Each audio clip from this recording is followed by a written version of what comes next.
Hello and welcome to a little bit of digital diamond traditional game engine baseball here um, on the Stick Tap Sports Network. So I guess what we'll do is we'll pick it up here. Um, Got a game against a couple of cellar dwellers, the Houston Astros and the Montreal Expos. Um, both teams are in last place in their divisions. This is the part of the 1976 replay that I'm doing. So the Expos find themselves in sixth place in the National League East. They're trailing the first place Phillies by 21 games. Um, and then for the Astros, they're trailing the first place Cincinnati Reds, who, speaking of the Reds, just recently overtook the Dodgers for first place. Um, the Astros trail them by 17 games. So when I wrap up the game here, I'll do a little bit more closer look at some of the what's been going on around the league um, in this replay. But where we find things right now is the Expos have a runner on first. There's two outs here in the top of the seventh. It's a 1-1 game. A bit of a pitcher's duel between Mike Cosgrove and Woody Fryman. So Barry Foote is at the plate. He is on the day batting, or he's 0 for 2 today. Thornton's on first. He just singled, and let's pick up the action here. So Cosgrove looking in, and he delivers. Looks like Thornton's going to try and get a lead, but he's not. He almost got caught leaning at first. So it looks like they're going to be putting a pinch running. Actually, this pinch runner is going to come in for Thornton. That's going to be Jerry White. And let's see what happens now. White leading off first. Here's the pitch, and that's going to be a base hit for Foote. It's a line drive into left field for a base hit. Foote is on with a single. White to second. And that's going to bring up Mike Jorgensen now. Two outs, runners on first and second. Cosgrove. We're going to leave him in. I should say that I'm managing the Astros here just for this game, not for the season. When I play the games on Digital Diamond during this replay, I will play or manage the home team. I don't play this engine that much for this replay. I think if you've paid attention to previous posts, you've seen that I've played games using Pocket Pennant Run, Payoff Pitch, Status Pro, National Pastime, Next Generation, and I think that's it. There might be another one in there, if I'm not mistaken. I think that's it, though. So Larry Parrish now coming to bat. I'm going to leave Cosgrove in to pitch to Parrish. Parrish is 0 for 2 today. And the pitch is going to be grounded to second. Andrews is there. He fires it to Watson, and the inning is over.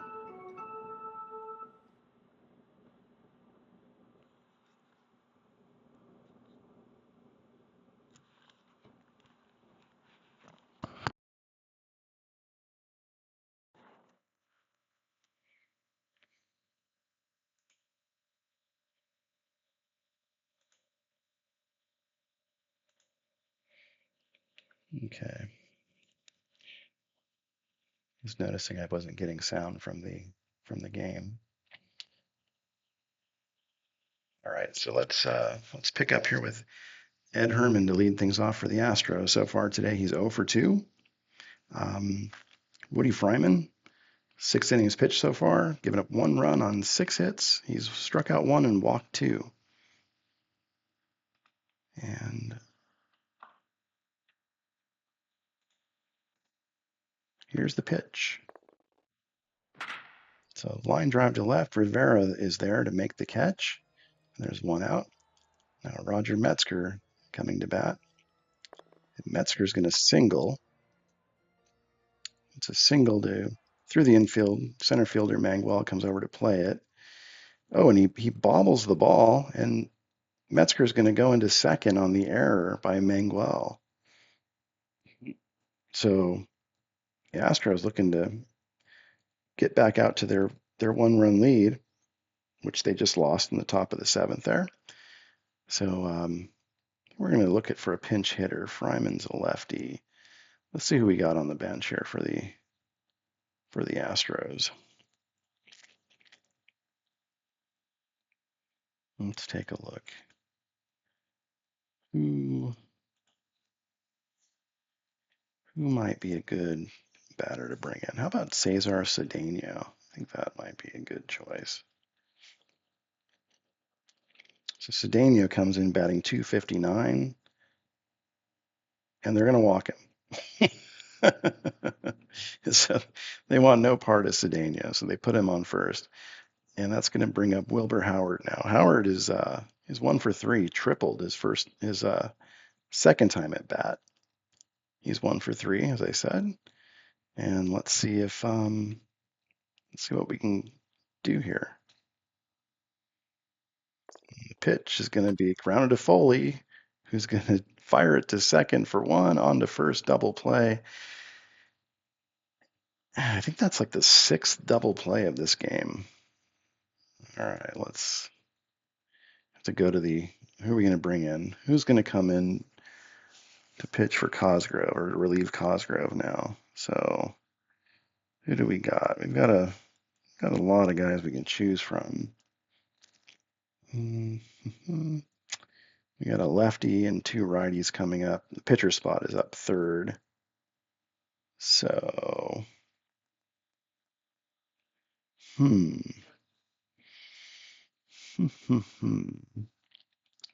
Maybe we'll go to, got a couple of tired arms out in the bullpen. Necro and Forsh are both tired.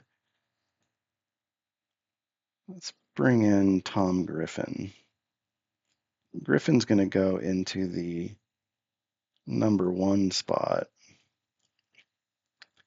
and we'll put Cedeno out into center. He'll replace Wilbur Wood in center field. He goes into the number 9 spot. For those of you keeping score at home. All right. So Griffin to face Jorgensen, Rivera, and the pitcher spot here in the top of the 8th. Here's the pitch. That's going to be taken for strike 3, and down goes Jorgensen. That'll bring up Bombo Rivera. He's 0 for 2 today.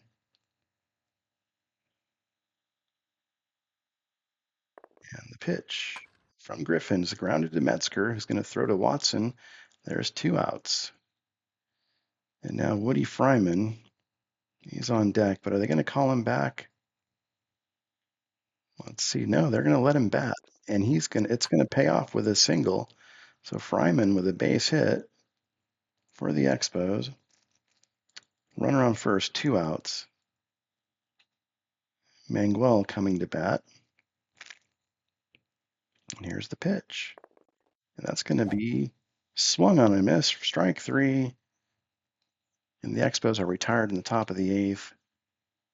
And now Rob Andrews to lead things off against Woody Fryman here. He's got to be getting a little bit tired.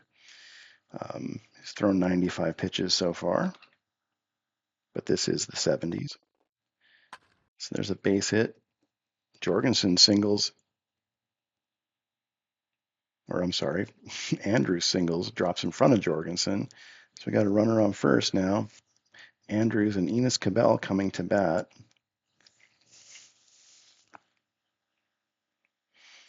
Let's see if we can get a lead here. No lead. So many double plays today, geez. Makes you want to maybe get the runner moving. Let's see what Cabell, he's kind of a,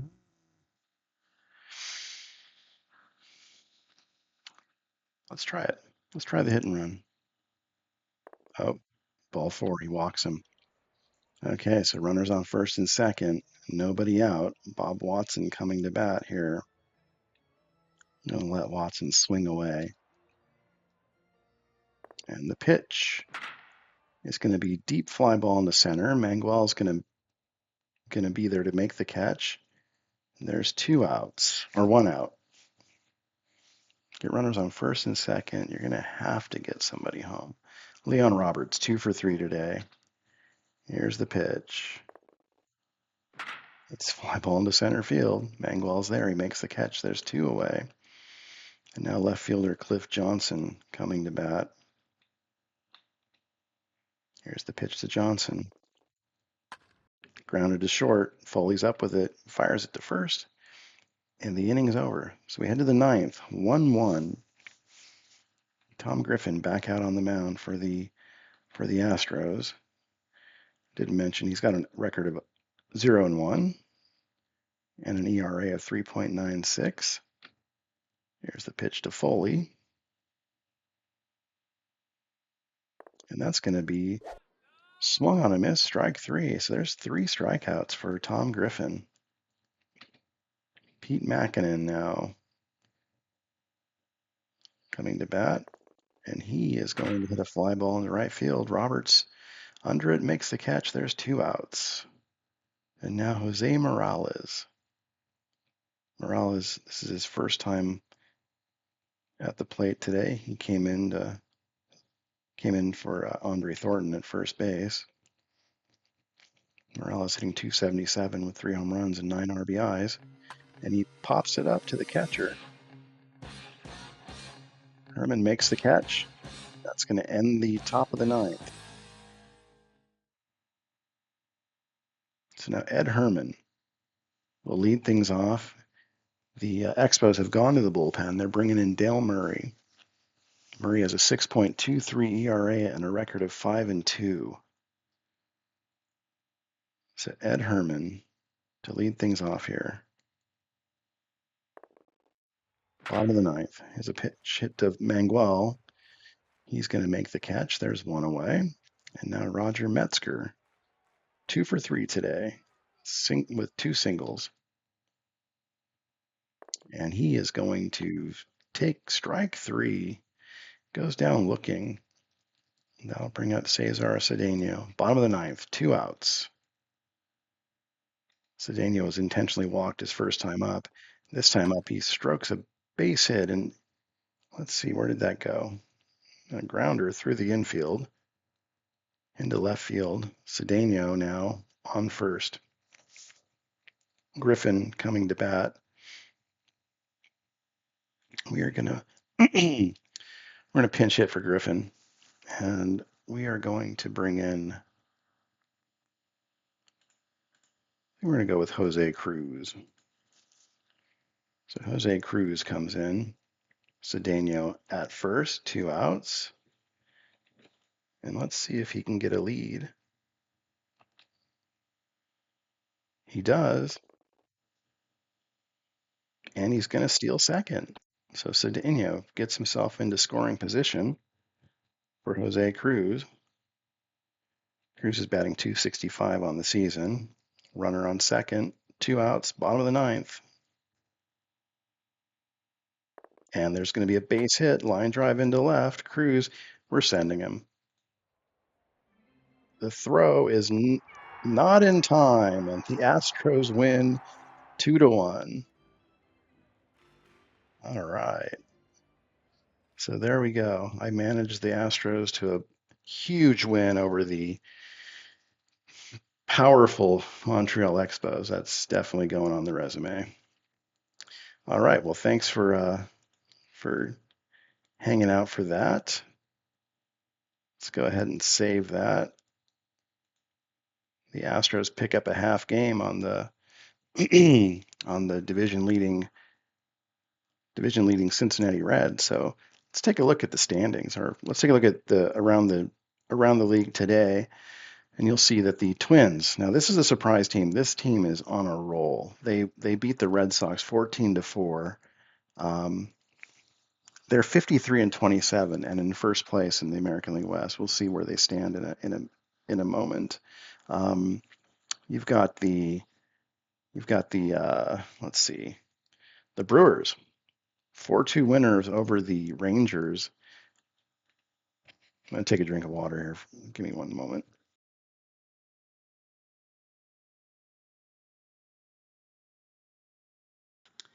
The Brewers, last place in the American League East, beat the Rangers, who had been playing some decent baseball of late. We'll see how they're doing in a second as well. The Yankees, 5-1 winners over the White Sox. The Yankees are in first place in the American League East. The Orioles, 8-0 winners over the Athletics. Let's see what was special in here. Oh, Wayne Garland throws a shutout, a 6-hit shutout against the A's. It's good news for the Twins.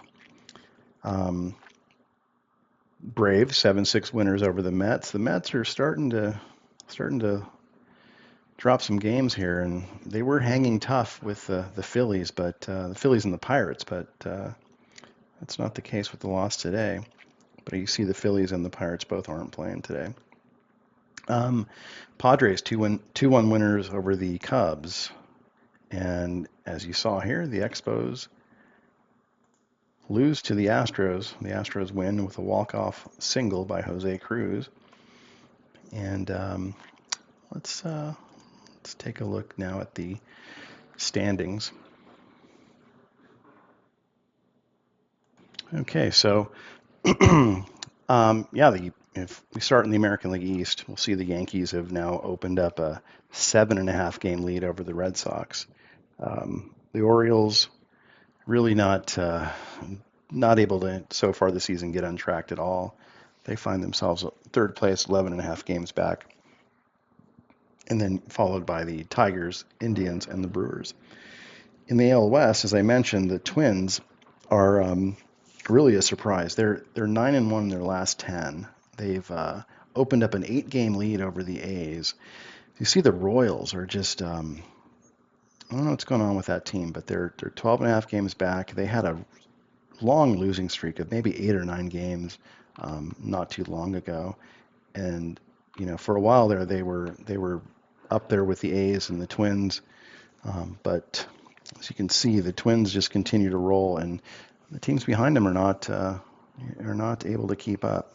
The Rangers are playing some decent baseball of late, but they're still 9 games back, not able to make up any ground on the Twins. In the NL East, you've got the Phillies 2 games up on the Pirates. As I mentioned, the Mets are starting to falter. They're dropped to 7 games back, and then from there you've got the Cardinals at 14 games back, and followed by the Cubs and the Expos, rounding out the NL East. In the West, you have the Reds, been playing great baseball of late. They're 9-1 in their last 10.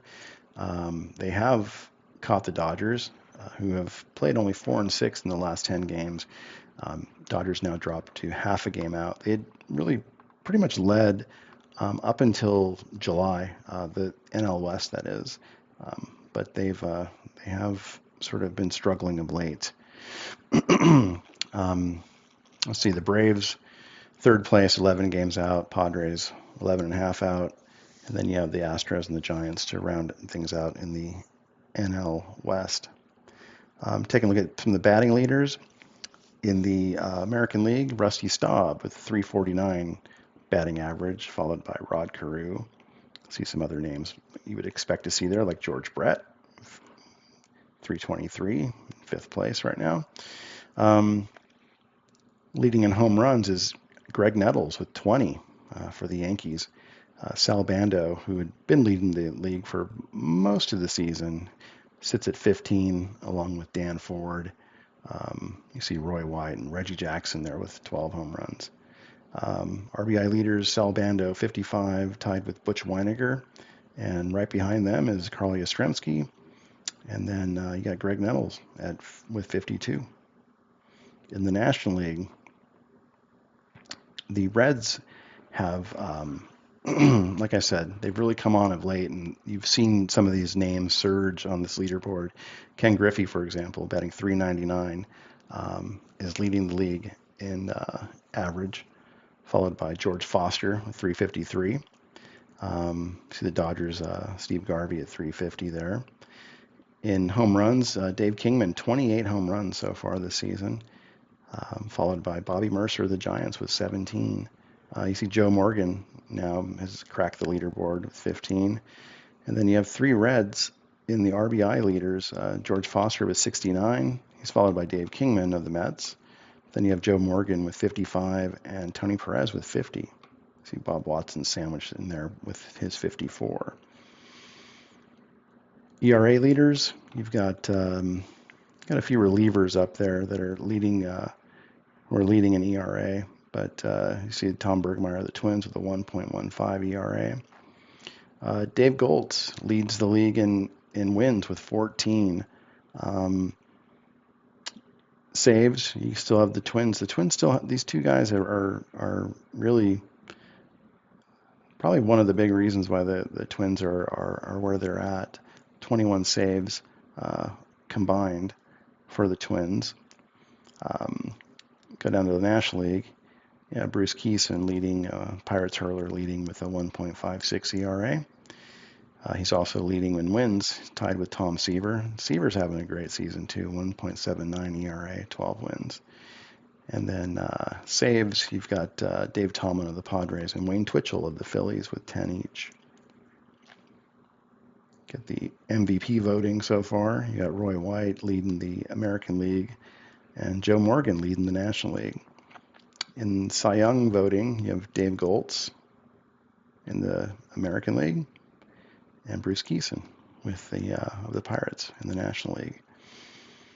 So I mentioned, look at these numbers for Griffey. 532 in his last 10 games with 9 RBIs and 13 runs scored. Foster's hitting 412 in his last 9. Rose hitting 362 in his last 10. Morgan 333 in his last 9. So the Reds are rolling right now. Pitching, Pirates have been playing well, and it shows in their starting pitching. Both Keeson and Candelaria with sub 1 ERAs in their last 18 innings pitched. Let's see anything of note here. Griffey with a 17-game hitting streak. Okay, that's the third highest in the league so far this year. Really not. I got some modest ones taking place in the American League. Okay, so I want to take a look and show you. Let me get to our box scores, or I'll go to our season highlights. Let me see if I can find that.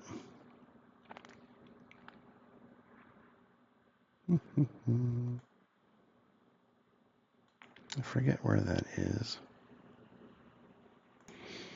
Okay, I found what I was looking for. It's under reports and under organization. So special events. Let's take a look at this. So I've been lucky to have a few. I've had a couple of players hit for the cycle in games that I was playing. I think it was George Foster while playing. I'd have to check my notes. I forget which game it was, but I think it might have been Status Pro, and then Al Oliver hitting for the cycle in a game I played using payoff pitch. So back in June part of the schedule, this was a great game. I was able to get a no-hitter out of Don Sutton against I forget who it was. We'll take a look here in a second, of the Mets. Craig Swan, I think it might have been. Yeah, it was Swan. So here's the box score. As you see, the game went 8 innings with no score. The Dodgers score in the top of the 9th, and Sutton, is able to complete his no-hitter. But look at the scorecard here. You have top of the ninth. The Dodgers. Bill Buckner leads off with a single. He steals second. Sizemore with the sacrifice gets him to third, and then Garvey with a single wins gives the Dodgers a 1-0 lead. But then we go to the ninth, you get Bud Harrelson, or I'm sorry, Bruce, I think it's Bruce Boisclair. I'm not sure if I'm pronouncing that right. He flies out to left. Harrelson strikes out, and then Milner walks, and then of course Dave Kingman, the home run leader, comes to the plate, representing the winning run, and he flies out to center, and the Dodgers win, and Don Sutton gets his no-hitter. So that was pretty memorable. That was a lot of fun. But let's take a look at some other, let's see if we see anything that stands out as far as memorable games. Errors, runners on base. No, that's not exciting. Dan Dreesen with 3 home runs against the in this game here. This was just a couple of days back. Willie Crawford with 3 home runs. Wow. That's interesting. Also, looks like Crawford drove in 9 runs in that game. Let's take a look. He hit a grand slam, it looks like. So,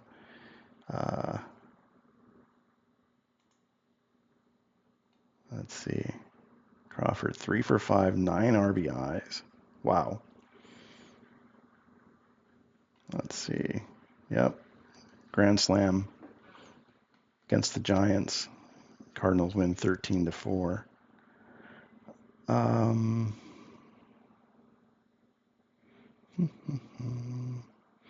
Here's the 2 games where Oliver and Foster hit for the cycle. A couple inside the park home runs. Chet Lemon, Claudell Washington. Let's see. Top strikeout games. Ooh, Tanana strikes out 15 batters. Frank Tanana. Against the Brewers, not surprising. Strikes out 15. Wow. Let's take a look and see what that scorecard looked like.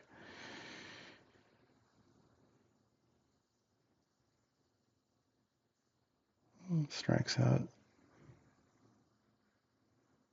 Wow. Charlie Moore, 4 strikeouts. Is that the golden sombrero or is it the platinum sombrero? I forget. And there's the home runs. That was a third home run, or third no-hitter on the season. So Doc Ellis, I don't think any psychedelics were involved in this no-hitter, but you never know. You never know. Yankees, he goes 10.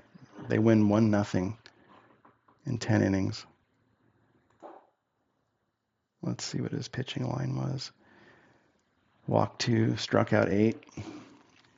Yeah, with that number of walks, probably no hallucinogenics were involved there.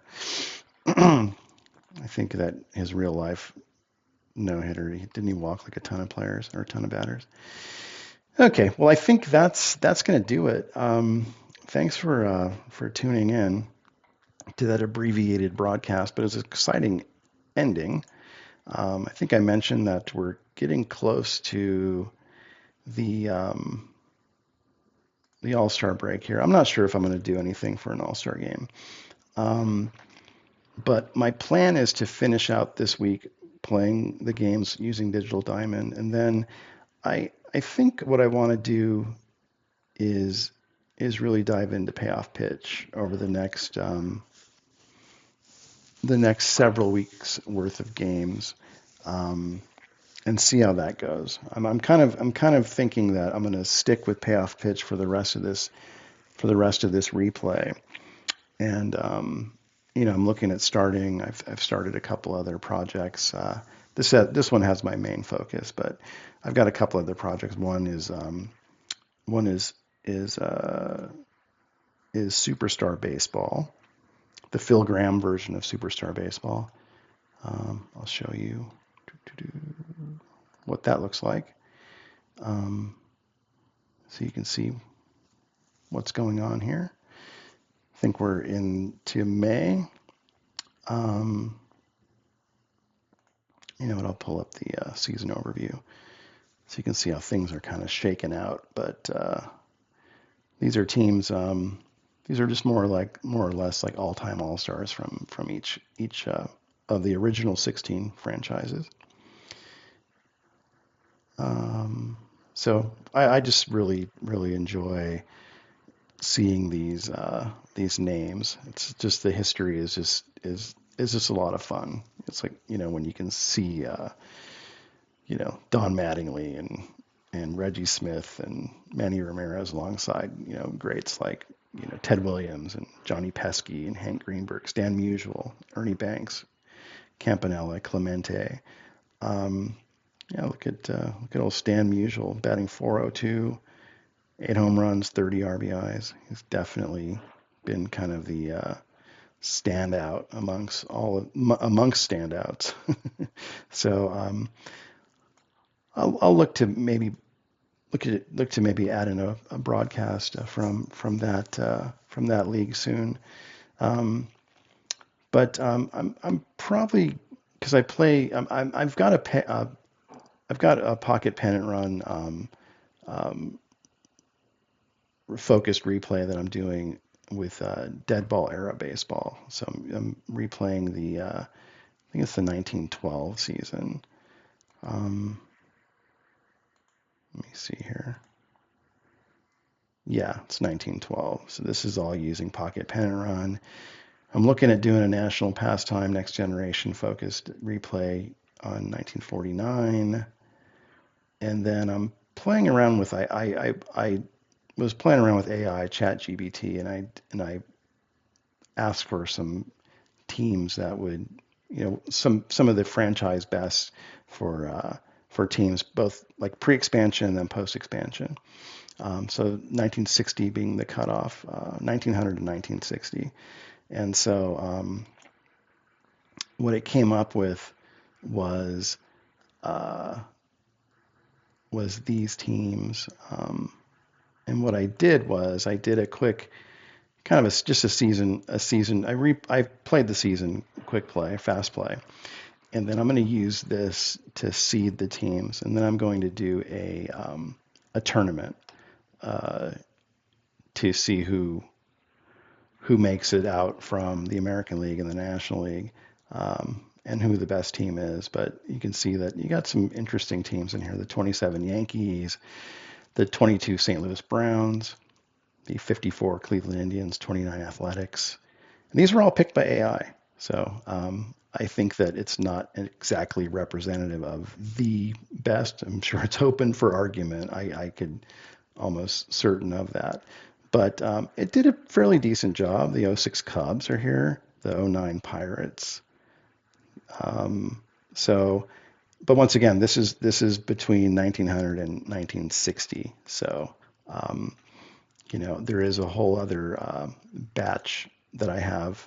Same thing with post expansion. That will be another tournament that I'll do, and then maybe just pit the winners of each against each other in kind of a ultimate World Series, whatever you want to call it. So that's going to do it. I appreciate your hanging out, and I look forward to the next time I broadcast. So before you go, please do hit like and subscribe, and I look forward to talking with you again. Thanks. Bye.